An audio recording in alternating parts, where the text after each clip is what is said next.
I'll take it. Guys, I know it's getting late in the day, but we gotta have some energy. It's the smallest group I've had all day today. So believe me, it's a lot harder with smaller groups than it is bigger groups. You can't feed off as many people.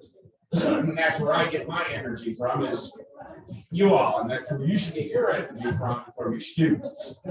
And if you involve them, if you engage them, you'll get that energy that just keeps the show going. As they say, the show must go on. What people don't necessarily like to hear is we are beyond educators, we're entertainers. And keeping somebody entertained and involved and engaged in a subject that, yeah, they might not want to be there, that's a hard job. So I commend all of you for what you do. I've done it, I've been there. Again, if you haven't been in any of my workshops, my name is Richard Chidester, and I'm the lead instructor for driver training at AAA headquarters. I get to travel the country, training instructors, developing curriculum. It's a very rewarding thing that I do. And this is all that I do. I am driver training. I am one of the curriculum developers for the How to Drive 15 curriculum. See Mikey here. There you go. Say hi, Mike. Mike is our marketing manager. So if you have any issues, you can speak with him or Audra. We'll get you taken care of. Excuse me, I need coffee just for the safety of everybody. One day I'll teach you how to make a cup of coffee. Thank you, Mike. All right. Well, this is training and technology in the current environment. Our students are using tech that we never thought. Heck, I'm using tech I never thought I would use in the classroom. If you had told me just 2.5 years ago that our classes would be doing them virtually via Zoom, I would have said there's no way. But here we are. We know it's very prominent. This show right here is being simulcast on Zoom. It's difficult to do. And is it preferred? Well, that depends on who you ask. I know for many, using Zoom allows them to attend a conference they might have otherwise not been able to attend. So if you look at it from that perspective, you have the opportunity to reach students who you might not have been able to reach before. Maybe some remote locations that you can bring students in from that they just wouldn't be able to attend the classroom should you choose to do virtually as well. If you've attended any of my sessions, you may have seen the grab bag. So the grab bag is very simple. I would like you to, on a notepad, just write down some ideas that you get from this that you might like. There might be hey, yeah, I'm going to try that in the classroom. So and put that in your grab bag, if you will. The next time you go and do a class, pull something out of that bag of tricks, if you will, and try it. See if it works for you. Not everything will, but you'll find a few nuggets in there that will really change how your students perceive your class. You could go from, oh, I gotta go take driver's ed to, hey, I gotta take driver's ed. And that's a big difference mentally in the student. Okay, and a lot of it just involves engagement with your students. That's all. So things certainly have changed. We're going to talk a little bit about these. But when I was a youngster, believe it or not, I was small at one time. Breakout rooms, breakout room usually meant me going to the principal's office, answering yes sir, no sir. It was just one of those things that happened. Annotations, yeah, that was a chalkboard and a blackboard. All right, again, some of you guys might remember some of these things. And the chat, well, that meant raising your hand, okay, in the class. Well, today, we like things like Zoom, breakout rooms. You can assign your students to a breakout room. you can let them choose. Maybe you have a couple topics in breakout rooms. My breakout rooms typically run about 15 minutes, depending on the topic. I'll send a group of students in there, and I'll moderate it. The nice thing as the moderator is I can bounce between each breakout room. Now, when I do virtual courses, I have a second person that's behind the scenes, and they monitor all my chats, they answer questions, they alert me if I need to answer something, and they help me monitor those breakout rooms. I have found doing it virtually takes twice as much work as it does doing it in person. People say, oh, it's easier. No, it is not easier. Literally twice the amount of work that you need to do. So that's our breakout rooms. We also have annotations. So with something like Zoom, the students have the ability, you can ask your student, go in and circle the proper intersection, the signal light for the intersection. So your students can actually go in and do that. I highly recommend you monitor this very carefully. You have the ability to turn it off if you don't trust your students, because they can just start writing on your slide, and you can be very quick and clear it all. And if you don't want to have to deal with it, you can just shut off the annotations. I like them. I primarily work with adults now, so they're a little bit easier to work with. But here you can see the annotation. This is my buddy's side-by-side. It's a 1000 cc side-by-side. It's something I've gotten into. This day he broke all 4 axles in that poor thing, and that was over a $500 day for him. But we went back, fixed it. And the next weekend he was out there the same hole, and he did it again, and this time he made it through it. I'm like, you're just a glutton for punishment. But that's what he does. We can still raise our hand in a virtual class, so we have that ability. And our chat. So instead of talking in the class, the chat function is actually really, really good to use in cases like this. Again, we have somebody that monitors that chat function for us, or for me, typically when I do my courses. Sometimes it's Mikey in the back of the room. Sometimes it's my other partner in crime, Ned Ferris, another one of our curriculum developers, just a fantastic guy. But when we talk about how the students are getting their information, what technologies are they using? Well, sometimes we need to find that out ahead of time so we can make a plan on whether or not we're going to use it. So I'd ask you all right now, please take out your smartphones, your cell phones, please. I'm a firm believer in using the cell phone in the classroom. Some people like it, some people don't. That's up to you.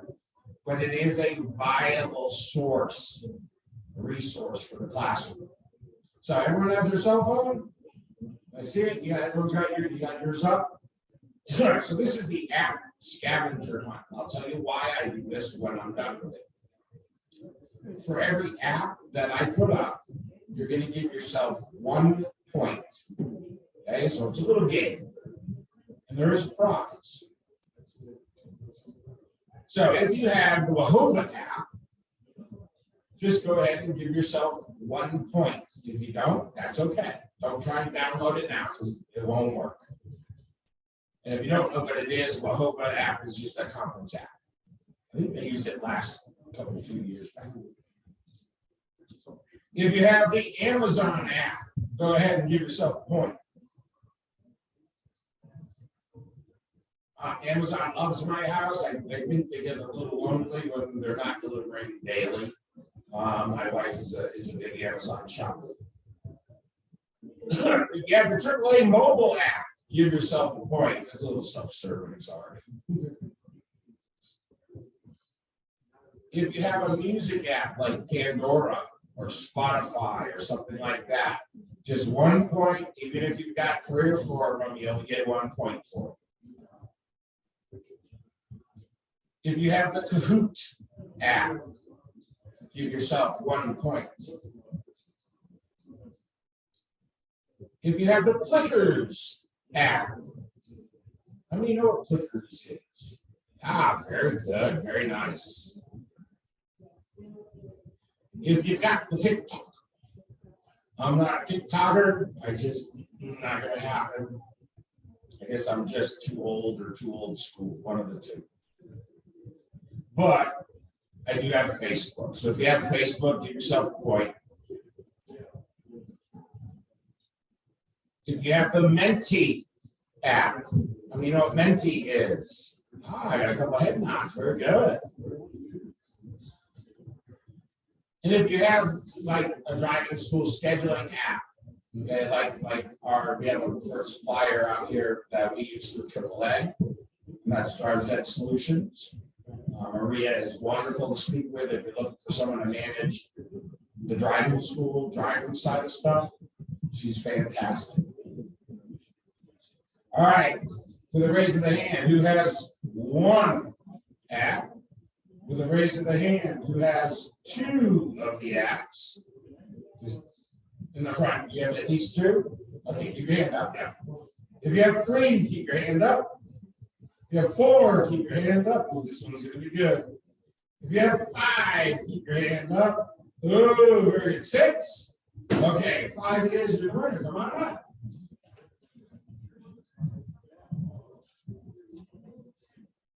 There you go. Yes, sir. Here's the play. Now, why would I do this in my classroom with my students? Any ideas? There's only, well, it's actually not. I'm searching for information. I want to find out what apps they have because I'm going to be using some of them in my class. So if they don't have them, I've identified that ahead of time, and it'll allow me a little time for them to download it and get ready to use it. But I've already identified that, oh, hey, everyone's got Kahoot. Great, I don't have to spend time downloading. I can move into it. It's just a cheat. But you're giving your students something to do. They're involved, they're engaged, they're playing with their phones, which is really, we all know that's what they want to do. And they get a prize. And that prize can be a piece of candy, it can be a pencil. They just like something for free. I don't use obviously all these apps in my classroom, but I do use Kahoot, I do use Plickers, and I do use Menti. Henry Ford, who said, if you always do what you've always done, you'll always get what you've always got. In other words, we can't keep doing the same thing over and over and over. Our students are going to get bored. And if we don't grow the technology, your program goes away. Because that is the expectation. This is what our students are expecting when they walk into the classroom now. They're not expecting Bueller. That's not what they're looking for. They want that involvement. They want that engagement into the classroom. Some of you may remember all these. The overhead projector, how many use them? How many still use them? Maybe a little. No. I used to use them. I'm that old. I have used them before. Obviously, computers have changed. People are using laptops. People are using tablets. All the schools are going to Chromebooks, and this is what the students are using. So you have to stay on top of this. It's an opportunity for you to grow as well. Obviously, the Blackboard.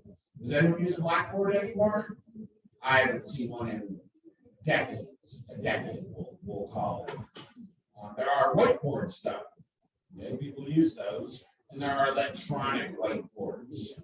I'm not saying you have to go retool everything, but Microsoft Office Suite has a e-whiteboard that works just like a regular whiteboard. You can draw on it, you can drive pictures into it. It'll even correct your spelling because I am a horrible speller. So it'll correct it for you as you write on it. It's actually kind of neat. So today's tools for the classroom, folks, like I mentioned, tablets, smartphones. Have your students look up some information. Hey, what's the crash rate, or how many crashes, or how many fatal crashes were in Iron County? Have your students look it up. It's just a search. But again, if it involves them, they're going to get an opportunity to play with their phone. But when they're done, put it down. I have successfully done this in all of my classrooms, to where I can tell a student, I'm going to give you every opportunity that we can to use your cell phones. But when I need you to put them down, I need them to put down. And what I have noticed over time is the student will put the phone down. They will not use it because they know they're going to get another opportunity to do so. So it has worked very, very well for me. I've seen some use the TikTok. I'd be very careful doing this. I don't want anything in my name that I have not reviewed. I've seen a driving school get burned bad by kids putting up some driving school TikTok stuff. And it wasn't pretty. It was embarrassing for the school. So they obviously stopped using it. But again, it is there. Instagram is another one students are using. So the folks online, if there's still any folks online, they can actually play along with this one. This is my replacement for Kahoot. So people say, yeah, Kahoot's really good. I've been using Kahoot for a decade. So when my boss came up to me about 5 years ago, actually my director came up to me about 5 years ago, and, hey, have you heard about Kahoot? I was like, yeah, like 5 years ago I heard about Kahoot, and yeah, I use it in my classes. Oh, it's really, really great. Okay, yeah, it works fine. I'm looking for that next best thing. And I feel Menti is that next best thing. So I'm going to back out of my presentation here for a second. And I'm going to bring up. So the folks online can play along here. If you go to menti.com on your computer or on your phones, guys and gals, and you input the code on the top, I'll read it off for you. Oh, wait, you're not seeing that. You're not seeing that.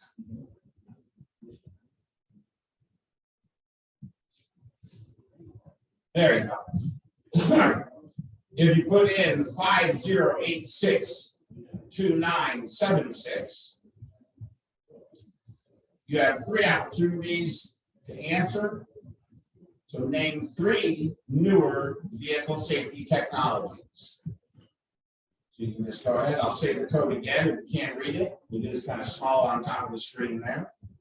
So it's 50862976. So just go ahead and have at it. I'll give you just a minute or two. And watch the screen as people start entering information.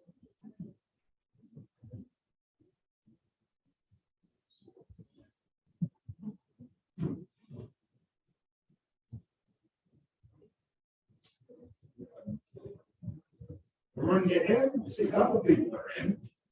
There we go. That's not vehicle safety tech, but that's okay. Go for it. Anyone else? Got one. If you're on Zoom, you all can play along here. Your assistant braking. Deal with the spelling later. Automatic parallel parking for a crash detectors, lane first warning. That's actually a really good one. So whoever put that up, they now have lane deviation. So if your car drifts to the right a little bit, one of the technologies it will say, it'll warn you, say, hey, stupid, you're not in your lane. Another one will correct that position and bring you back into your lane. And yet the latest one to come out is lane centering. So it will not only bring you in your lane, it will center you in your lane. I'm not a huge fan of all the technology. I believe you should drive as if you don't have it. Keep the driver in the driving. So you can see how this looks. This is called a word cloud. You can do it in the class. I'll show you how to set this up really quick. We back off of this. Go back to here.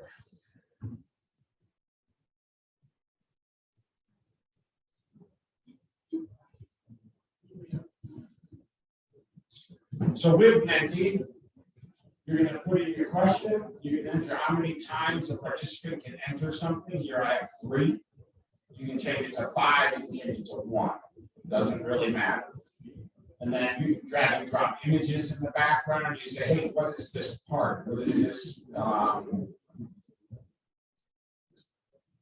check engine, or what does this warning light look like? You know, what does this represent in the car? So all these different things you can do with it. And then once you put it all together, you click the upper right hand present, and you get what you saw on the screen earlier. This is actually what it looks like. This was one I did a while ago. Just a whole bunch of people, and it looks cute. It's a visual. It's a hey, that's kind of neat. Something different than Kahoot. Now, keeping in line with Kahoot, however, you can do multiple things. You have multiple choice. You have a word cloud, which we did. You can do open-ended questions. Your students can just fill in information. You can do scales and rankings. All these you can do. Now, I'm cheap. The nice thing about this, it's free. You can do a couple questions for free. I just take my questions out every class. Right? So it works really, really well for me because, yeah, I like free stuff. Speaking of free stuff, the next thing I want to show you is Plickers. I think a couple of you are already started using this in the classroom. The nice thing is the technology, only you need the cell phone as the instructor. Your students are going to receive a card that looks like this. Now, you print these out for free. I recommend the cardstock because this is a little flimsy. And you can do them on 8.5 by 11 if you so choose. Each card is numbered and has A, B, C, and D on the card. So depending on which way the card is held, the student answers A, B, C, or D. Now, it doesn't identify the student. Okay, you can set the card to a student so that you know. So if you're doing formative or summative assessments, you can do it like this. Now, doing this a longer summative assessment, this can take some time, a little extra time in the classroom. But if you're just doing a formative, like 5 questions, you know, are they getting the concept of what you're teaching? This works great. I'll show you a close one. Yep.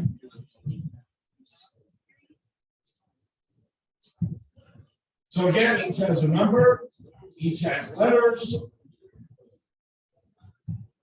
In the classroom, this is what you do. So each student has a card, they hold their cards up. You take your cell phone and you just scan it with the Plickers app, and it will pick up all the cards in the room. I can go back. You're at the 8th table. I should be able to reach you with the phone if I've got a decent camera. So that's pretty far. That's a lot of students you can cover in just that little space. What it'll do is this is what you will see.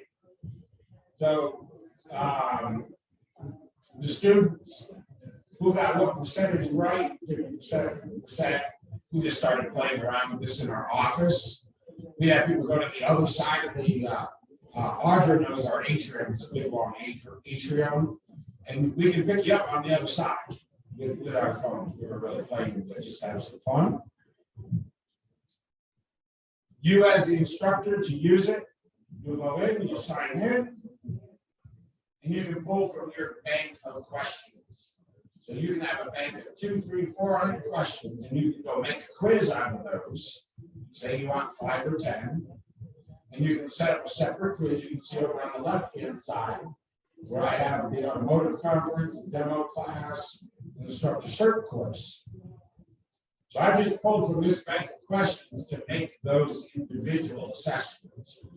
So it's really, really simple. It's all cut, copy, paste. So if I have it in Word, I can just copy my questions in, copy my answers in. When you do the reporting on it, you can look at it here and say, wow, you know, all my students, they did 100% on these 3 questions, right down the line. So when you're doing formative assessments for you, because I like to know, you know, if I have a question where every student got it wrong, I messed up somewhere, I didn't cover something, so this helps me as well. Here you can see on question 2, only 50% of my students got that question right. So I might go revisit that on the formative assessment side and say, did I not cover it, or were they just not paying attention? Because that quite possibly is the case. Another class tech is Kahoot. Again, been around for a while. Everyone seems to be familiar with it. I'm not gonna do a Kahoot. Pardon me. Again, very easy. You can do formative assessments with it. It adds a little gaming element, depending on how many students you have. Student with the high score wins. Now, what do they win? Well, if you were in any of the vendors, all the vendors are giving away little tchotchkes. Go in there, grab some of them, put them in a bag. When your students get something right, reach into the bag, hand your students a tchotchke. They love free stuff. They don't even care what it is. You can give them a mint and they'll be happy. But you give them a pen with a little light up on it, they're like, woohoo! You know, they want all that kind of stuff. So very simple. Again, you guys know how to use Kahoot, so I'm not going to go deep into this. The one I do love, and I have used this since the start of the pandemic, is Easy Test Maker. So you can go to easytestmaker.com. This is a online assessment that the students can go take. As many questions as you want. You can set the date that the test is active. And once the test has been activated, the timer starts running. So you can set how long. You may only want to, all right, guys, you got 15 minutes to complete this. Or you've got 30 minutes to complete this. You can set that timer. Again, this is free. I like free stuff. Excuse me. This is my hot drive test. So when I do my instructor certification courses, all my instructors have to take the basics how to drive before they can do our driver improvement. So they need to know the basics before they know the more advanced stuff. So I make them all take it. What I do is I go in, I set my date ranges. You can see here it also gives a password for them, or a security code to go in, access code to go get it. I'll give my students that access code. I'll usually put in a link, typically in my chat, or if they're in classroom, they just go to the link, go to the link that I put on the board. And once they're in, yeah, I can set the passing score, blah, blah, blah. Once they're in, they're going to go in, they're going to enter their name, so you know who it is. They're going to enter the passcode that you gave them so they can get in. They're going to take your test. Now, when I do this virtually, I make them do it on camera. I want to see them. I want to make sure they're not flipping pages. Right? You know how cops, know when you're texting because you're doing this, driving down the road? Same thing with test takers. They're like, and I call students out. I'm like, oh, I'm sorry. And they'll get back to where they need to be. Here's what I see on the admin side. So these are 3 students we decided to put up here. I asked Mariola, I believe it was, to fail a couple questions just so we could see how it looked in the virtual world. All the way across, they have the view and grade. So as they are actually taking the test, I can open it up, see where they're at, see if they missed a bunch of questions, What I'll occasionally do is, if people have missed a bunch of questions that I'm seeing, I might come on off of Zoom and say, hey, just a reminder, usually your first answer is your best. Because I can tell when, someone's just overthinking the process. I know a lot of people that overthink things. Here's what you see. So here I can go in, I can view my students' test, I can see that they got it right. If it's wrong, it would be red. So I can go in, and I had a student, she was so mad. She got out of 250 question assessments, she got one wrong. And she's like, Rich, I swear I got the right answer. So I picked her up on Zoom. I said, well, let's go take a look. So I opened up the test, I scrolled down, and the question was written as, what should you not do? And she missed the not piece. She's like, Rich, I'm so sorry for bothering you. You're not bothering me. I'm clarifying information. This is what I do. That's why I'm a trainer.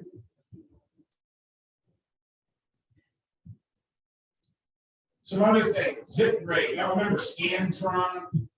You fill in the little bubbles, you're running through the machine, it grades it. It was beautiful. I'm lazy. I hate grading tests.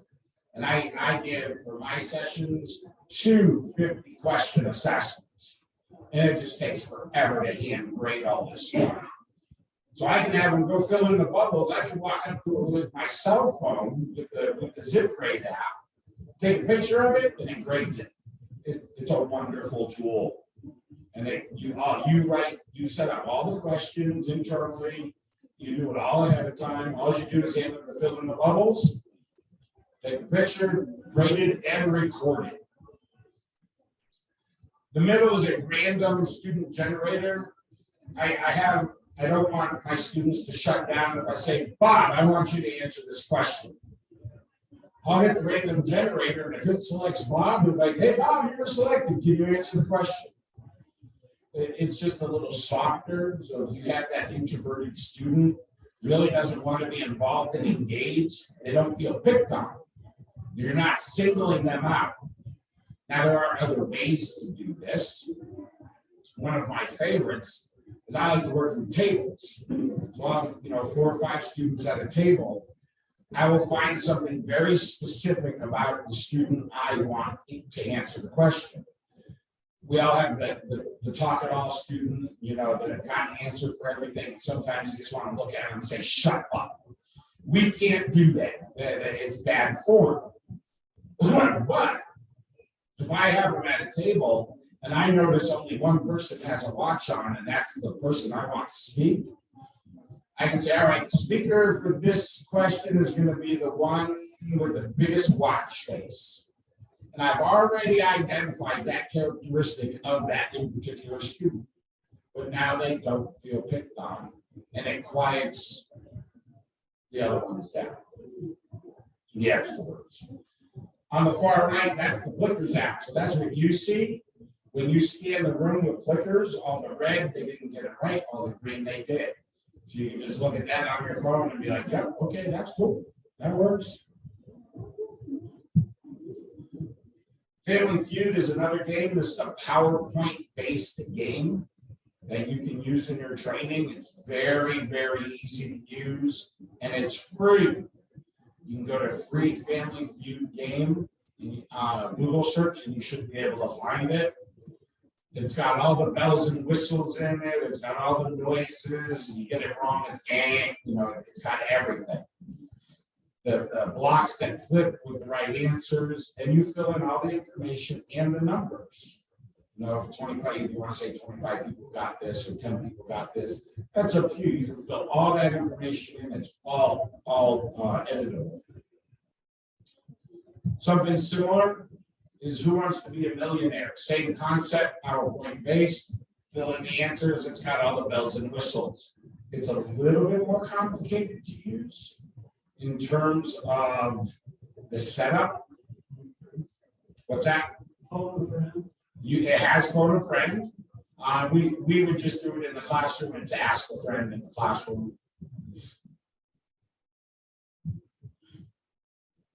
And then when using any tech, make sure you create that win-win environment, not only for you, but for your students.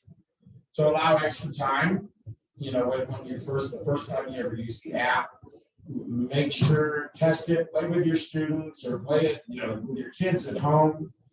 I tortured my poor kids with this stuff. It's like, hey, try this out for me. They're like, Dad. I'm like, you live under my roof. You don't pay rent. Answer this for me. A very simple concept. If you don't like it, go ahead. See what the real world is like. In short, if you're going to use this tech, make sure you have solid Wi-Fi access. I have seen driving schools in the basements of buildings with no Wi-Fi, so none of this works. And if you're planning on using it, you're going to be in trouble. Not everybody has a smartphone. Not everyone is tech savvy. I work with a lot of adults as well in our senior driving courses. They're more tech savvy than you might think up until a certain age. Once they get into the 80+ range, they're a little shaky on some of the tech. So you take that into account and you pair them up with somebody.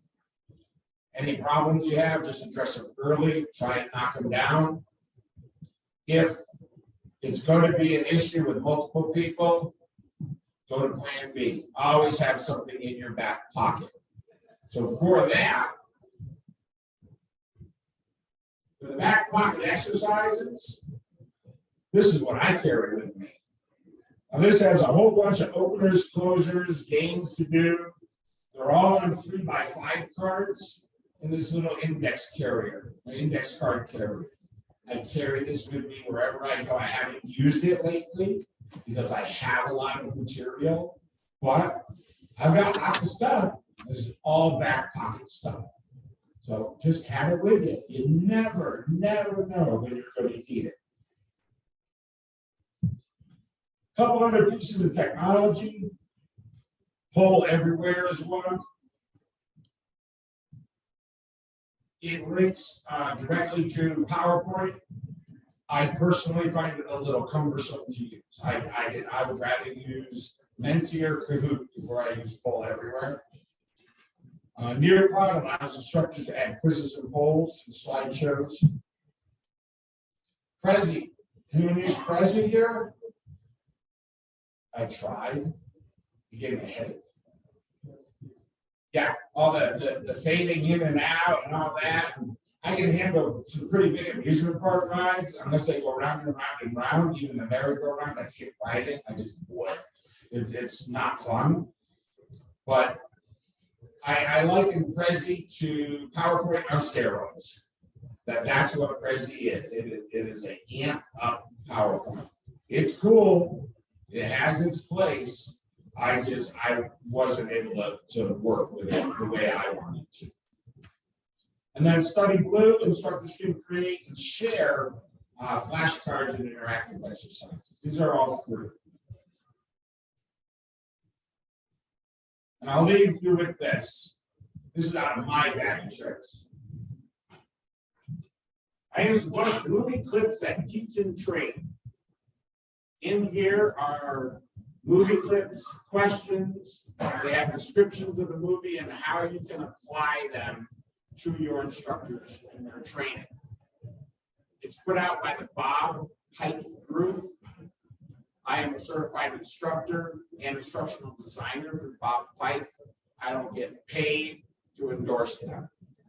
But this is a book I've used several times for different training sessions, and it's really, really good.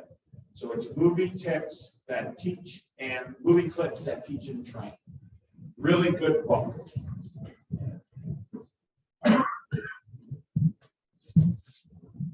So some other resources for you. We've got driver training, AAA Biz, AAA.com, AAA Exchange.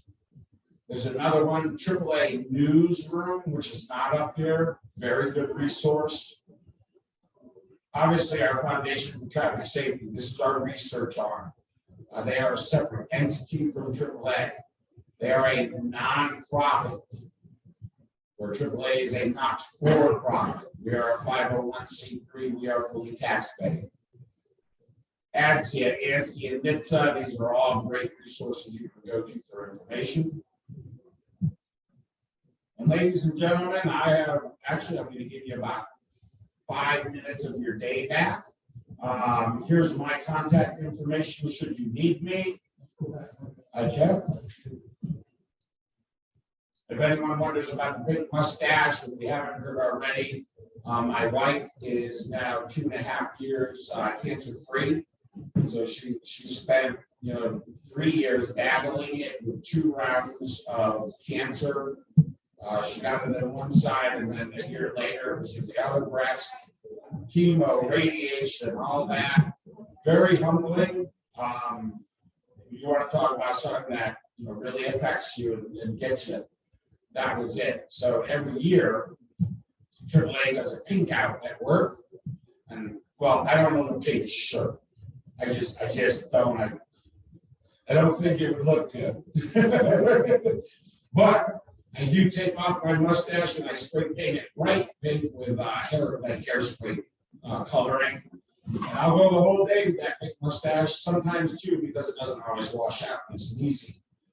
But I do it to support, the breast cancer survivors. So, ladies and gentlemen, that is my time right now. We have one more session today going. So thank you for your time, and we'll talk to you later or in about 15 minutes. Thank you. Thank you.